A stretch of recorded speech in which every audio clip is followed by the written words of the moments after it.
Imagine this, that you are at the peak of your career in Silicon Valley, raising your two young children, and suddenly you're diagnosed with the advanced cancer. The doctors tell you that you might not get out of bed for months if you're lucky.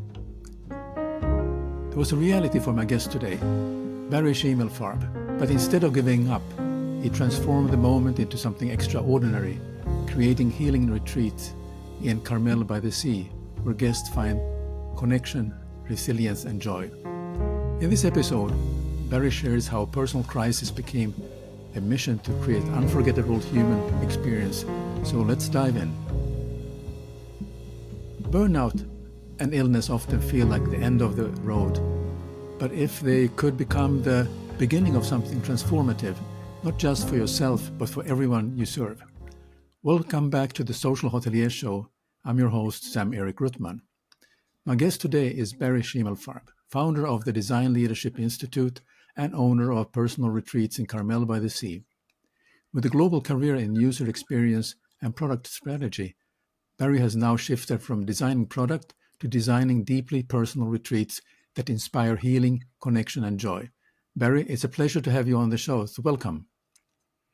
Sam-Erik, it's so wonderful to be here, and I'm grateful for the opportunity to speak with you and your guests.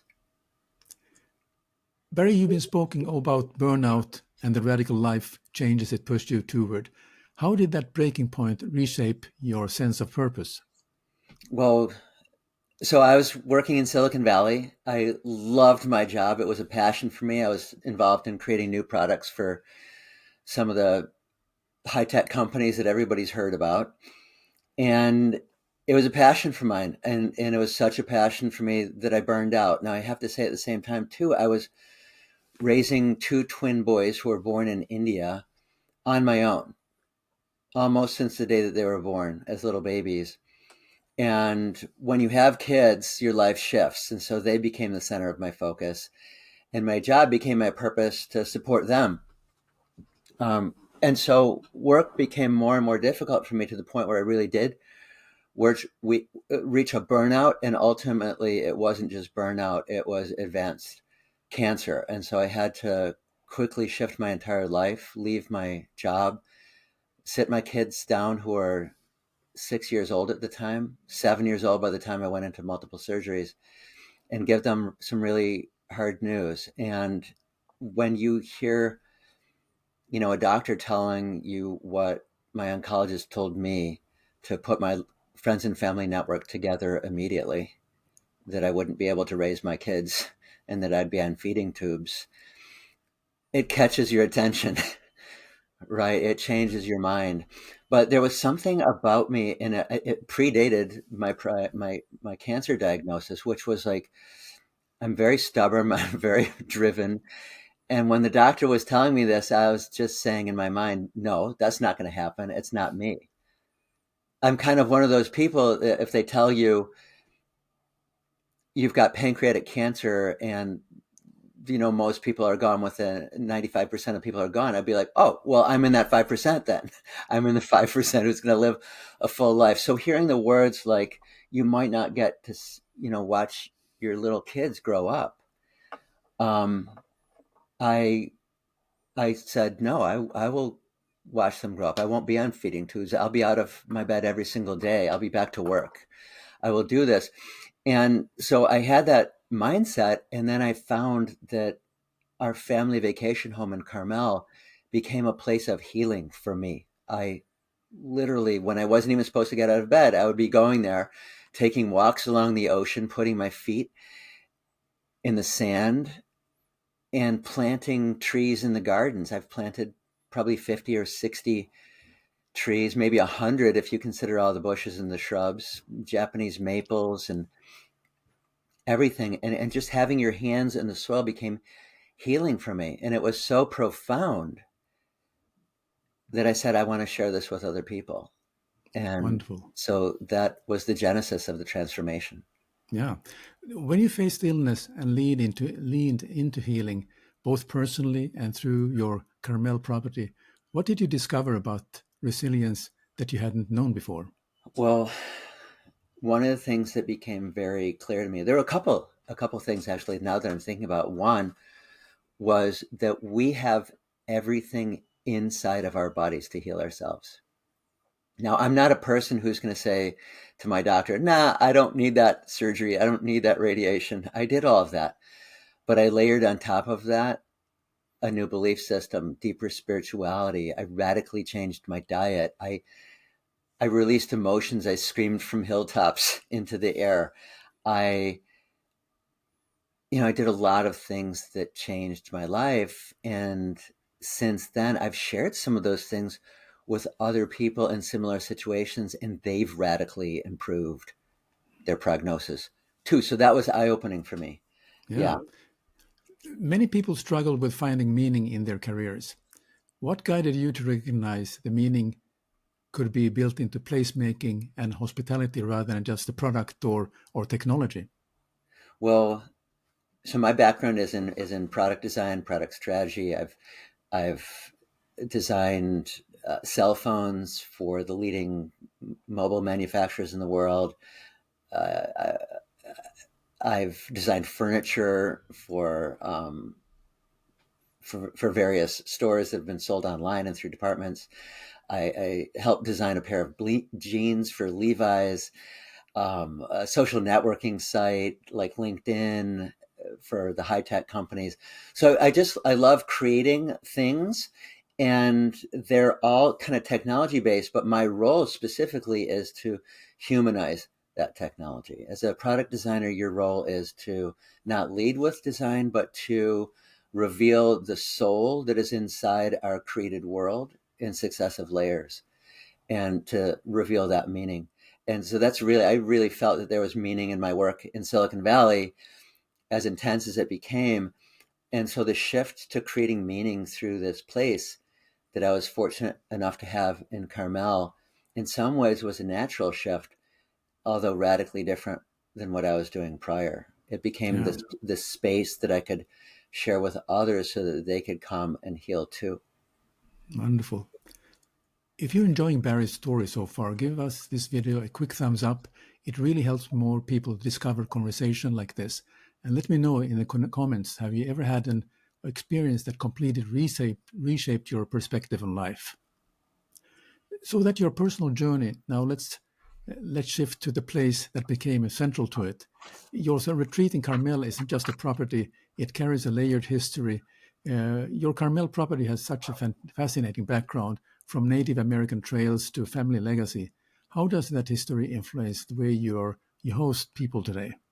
Well, number one, I don't see myself as the owner of this property. I see myself as the steward of this property. It's a subtle shift, but I think it makes a big difference in the way we host people. So when we talk about the layers of the history and the legacy of this property, I've kind of dug into it, literally dug into it, and discovered a couple of things. One is that, number one, I'm the second owner of this property in 100 years.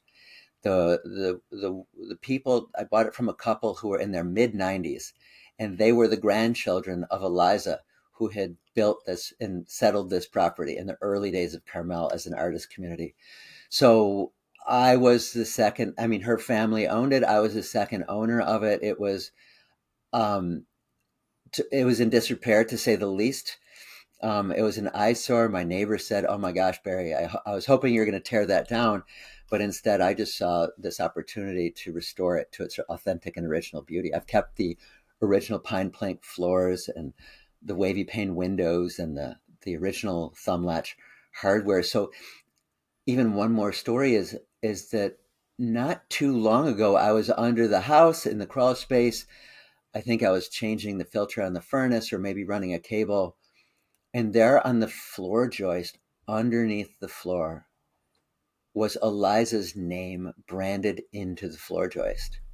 Hmm. And that was from prior to the house being built. That told me there was a pile of redwoods that had been rough hewn out of the redwood forests nearby and were waiting at the sawmill with her name on it. That's what I saw when I looked at that floor joist.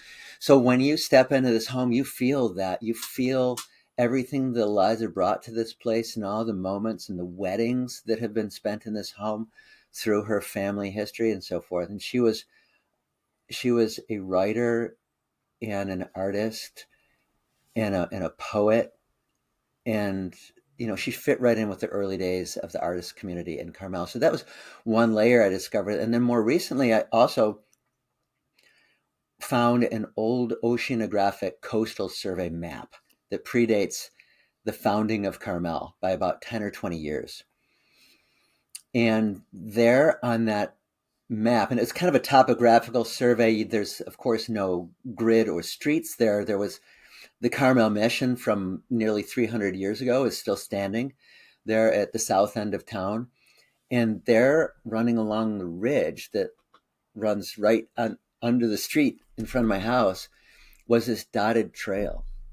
Oh, And it was a footpath. And I'm thinking, okay, so at that time, that was the original native Ohlone Rumsen Indians taking their footpath. And I'm thinking, if I was an Indian, where would I want to put my trail? At the top of that ridge in Carmel, running right through. On one side, you look down and you see this majestic view of the ocean. On the other side, you're looking down into this beautiful redwood valley. And yeah. and to this day, that trail runs right up to the mission. And what that tells me in my mind was, and what happens often in the settling of America, is that the Padres who later came to settle and create the mission system of churches in America, they followed the Native American Indian trails that predated them. So there are those layers of history too, right under the house or surrounding the house, in front of the house.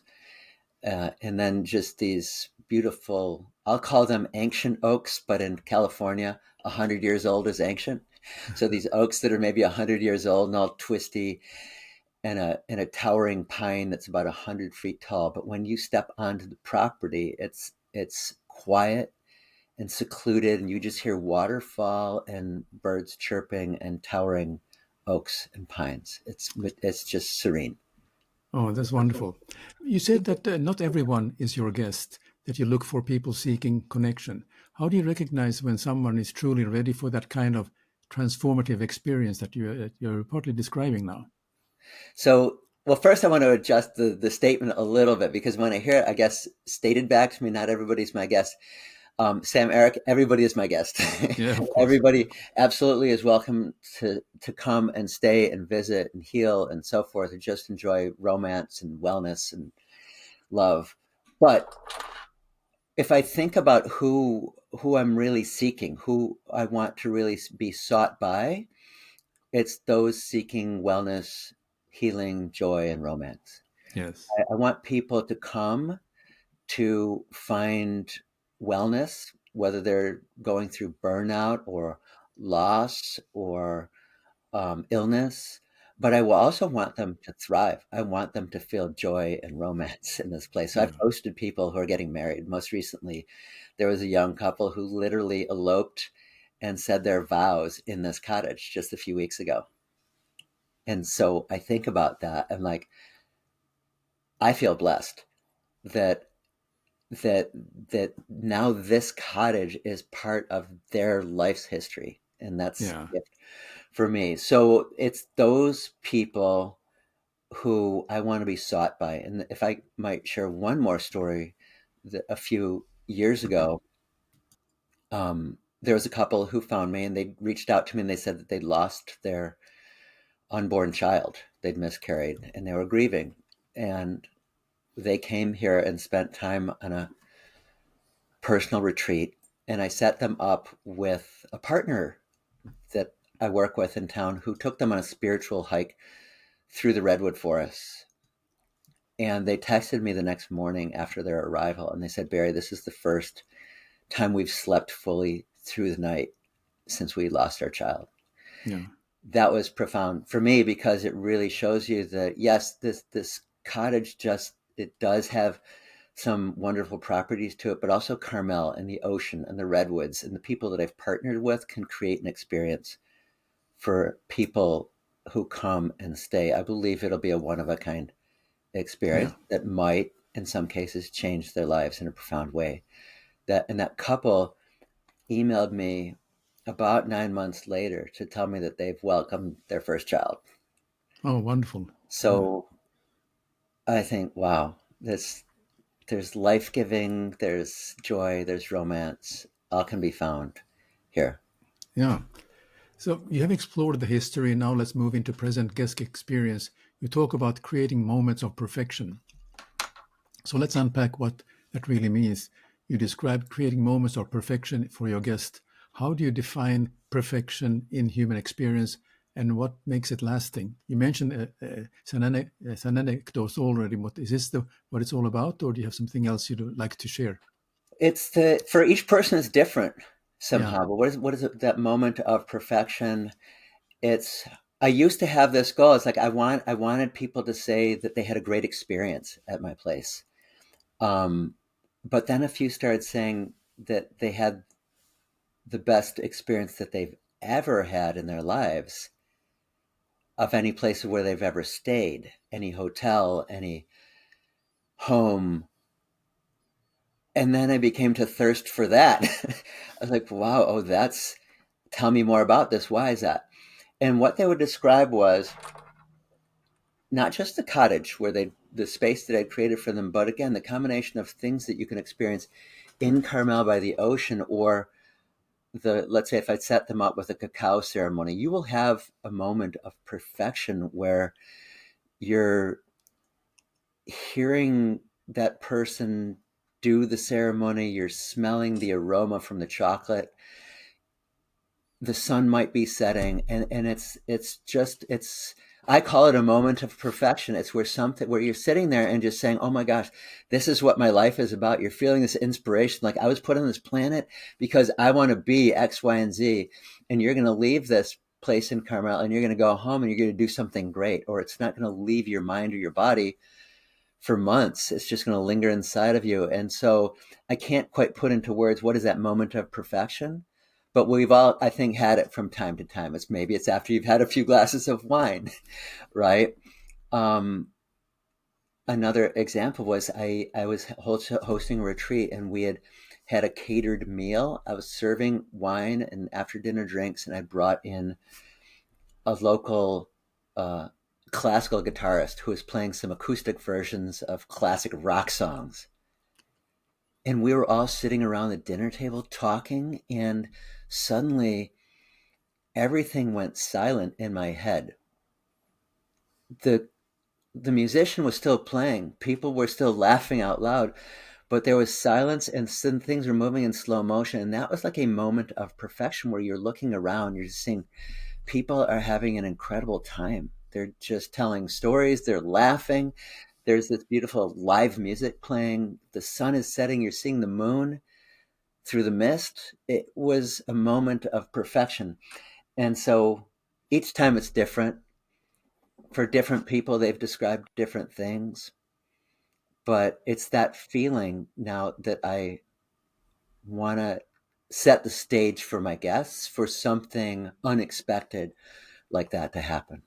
Very good. So your retreat is about building around human connection, but I want to zoom out for a moment. Hospitality today is changing fast. Technology plays a huge role. Technology once defined your professional life, and yet you retreated focus on humanizing experiences.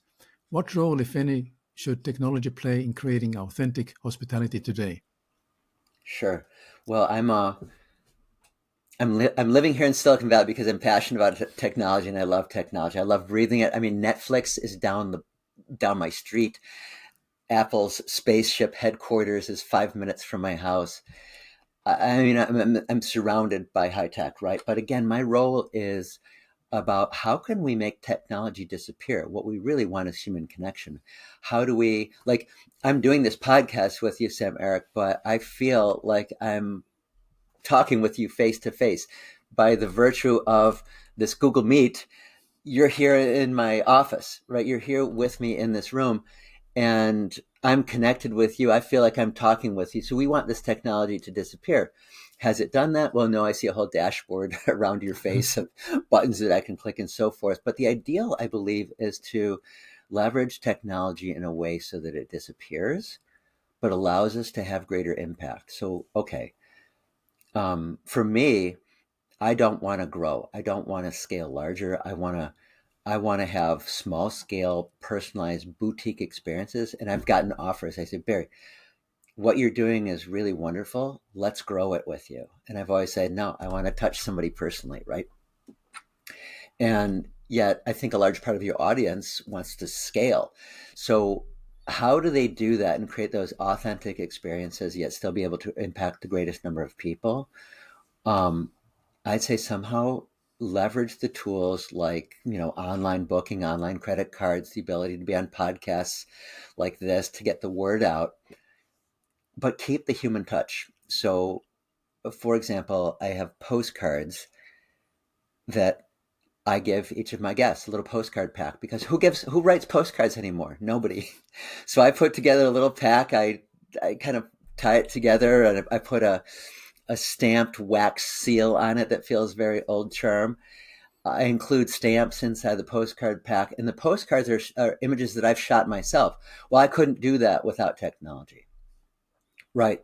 So it's the services that we have online that allow me to create these postcards on demand that get shipped to my house tomorrow, that I can pack them into packs for guests. But I want them to do it in a way that they feel a real time, slowed down human experience. And I think a lot of people type out welcome notes. Hey, here's how you turn on the TV. Here's how you use the heater. But I write a note with my pen for every guest who arrives, because I feel when I'm writing that note, I am already thinking about that guest and connecting with that guest and thinking about how they're going to have a great time that I'm not going to get if I hit print on the print a button on my printer and computer. So I write out every message, right? There's even, I think nowadays, machines that will handwrite notes for you. You just type something in and it'll handwrite a note for you. And even that, I don't want that intermediation of technology coming between me and my guest. Yeah. So And my that's very advice good. is maintain that human connection, but leverage technology in a way that it becomes transparent or in the background, and so that you can scale in a meaningful way. Does that kind of get Yeah. at what you're asking? Yeah. I mean, I was asked what do I define different between luxury in hospitality, luxury or premium hotels. Yeah. So my answer was premium is about those are the companies who are looking to fill the rooms at the best possible rates. Yeah. But luxury is moving hearts. And I Yeah. think you belong to that category of moving hearts, because that's you touch on every single person that is joining, staying with you, and it's not about filling the hotel room at the highest possible rate, because obviously the size is what it is. But I think it just defines the way I also view luxury in hospitality. It's about moving hearts. I mean, how that's a connection you're making as a host, and also the experiences that people are, the memories that they'll be having when they're leaving, and hopefully keeping that memory for a very long time. That's right. I hope that I'm connecting with each one of my guests on that very personal level. But it does remind me it's well known in hospitality that people want to feel valued, right? Yes. I waited tables for 10 years, so I learned it through the restaurant hospitality business. Yes. People want to feel valued. That's the number one priority. But the way people want to feel valued is different. And as a starting out waiter, you don't know the difference. Somebody wants to be left alone because that makes them feel valued, but you still have to present the check exactly at the moment they want it. Whereas somebody else will feel ignored if you don't pay them attention, Yes, and right. they want you to hover over them and engage them in conversation. So it's somehow discerning how they want to feel valued and creating that connection in a way that's meaningful to them. I think that's the real nuance and the trick of creating that luxury. Yeah, and that actually comes with experience. Once you have done Yeah, it, I done my fair share of waiting tables, so I really can relate to what you're talking exactly. about. Right. So you shared how personal experiences shaped your work and how community supported. But I think I'm interested actually still about go back to that community, because you have also partnered with local healers and businesses. How important is community in creating the kind of healing and joy your guests come for? I think it's everything. It's at the core of our healing. That when we feel cared for and provided for, that's healing. And so I thought to myself, well, everybody's coming for a different reason. They have a different illness or a different experience that they're coming to overcome. Yet I want to be able to serve them in the way that they need. So what I've done, I haven't tried to, there's not a swimming pool and a hot tub on my property. Yet if they want to go in mineral baths, actual mineral baths, and sit in those tubs with a waterfall over their head and a view of the Santa Lucia mountain range, they go to the refuge spa that's 5 minutes away from that cottage. So I've partnered with them to provide a setting for my guests who want that kind of experience. Or Bonnie, who's recently set up shop a block away from the cottages at a shop called Earth Cura Apothecary. Brad Pitt, by the way, discovered her, and now he comes because he's one of our neighbors in Carmel. And so she picks her own plants. She's out in the fields picking yarrow, drying them and creating herbal teas from those herbs and those flowers that she's picked. So I can send my guests over to her. I can't imagine myself planting everything that she picks and doing all of that myself. So I need to partner with her. And she's going to provide that love, that curation, that personalized experience for my guests that I can't even think or imagine about providing. I could go on that list. I have partners, Caracciolo wine cellars, who I think have the best champagne possibly in the world, right? And they're a few blocks away. So if you want to taste champagne and enjoy it, go there. Or Salty Soul Yoga Studio, it's down at the end of my street.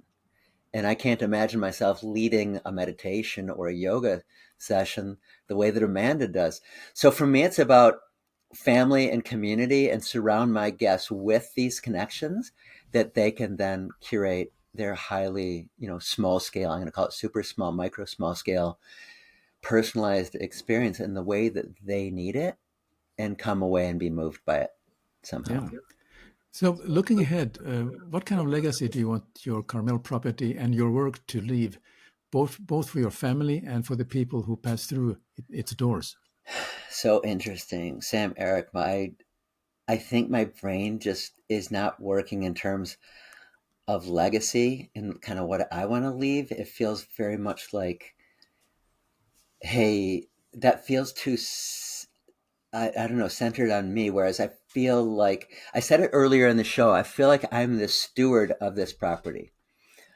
I don't get to take this property with me when I go, right? It's there after Eliza passed on. I get to be the steward of it now. But what I really want to do is be the person who gets to connect this place with others as they come and visit it. So, for example, if somebody has eloped in this cottage, it's now part of their life. If somebody has felt healing in this cottage, the arc of their life has somehow changed. There was a guy who was going through very serious cancer, and he came, and I told him, hey, I did X, Y, and Z to heal. You can too. He says, well, my doctors have told me this. And I said, bullshit. Don't listen to your doctors. Of course, within reason, again, if your doctor's saying surgery, so, but he said, my doctors have put me on this medication to prolong my life, 6 or 9 more months. And I said, imagine yourself living forever. Why not be that person who lives forever? I said, are you healthy? 99% of your body is healthy. And he Yeah. changed his life. 6 months later, he came back to me and he says, my brain tumors are gone. I'm in remission. My doctors are talking about taking me off of medication. So that changes me. I mean, if you ask me what my legacy, I can't think in terms of legacy, but I want to be somebody who connects with a guest and they come back to me and they say, hey, I stayed in this place. I connected with your partners. I experienced the ocean. I walked in the sand. I hiked through the forests. I changed my life and I'm alive now. For me, that's profound. I feel like Yeah. that's a gift to me versus something that I can share with somebody else. That's what I want. Good. So before we wrap up, Barry, one question I ask all my guests, besides what we discussed, what other trends do you see happening in hospitality that hoteliers should take note of? Because Yeah. there's a lot of buzz going on about different type of trends in hospitality. But what are your thoughts? Yeah. Uh, Well, certainly, You referred to it earlier. I can't remember your words. I mean, certainly there's a trend right now going on in wellness, combining wellness Yeah. with going somewhere. It's a small scale right now, but certainly a growing trend. So I'm within that stream right now. I think there's also a trend that I'm seeing where it's like it's this get out in nature, right? It used to be about wanting to be in large cities and public spaces and experiencing, Paris and London, which are incredible places. But now I'm seeing the movement more towards get away from all that, immerse yourself in nature. And so for me, I mean, one of my uh, inspirations is a guy who was like 27 years old, and he set up little 500 square foot Scandinavian cabins in the middle of nowhere in Texas and dug a little pond that you could kayak on. And and people fly there. Now he was booked up for a year, right? Yeah. And had millions of dollars in bookings with these little spaces. And so I love that. Now his brother has set up shop where where it's highly personalized, curated, one of a kind. He's taken an old Pullman train. When I grew up in Chicago, where the Pullman trains were manufactured, these are the old train cars from the early days of the railroad in the United States. He took one of those Pullman trains.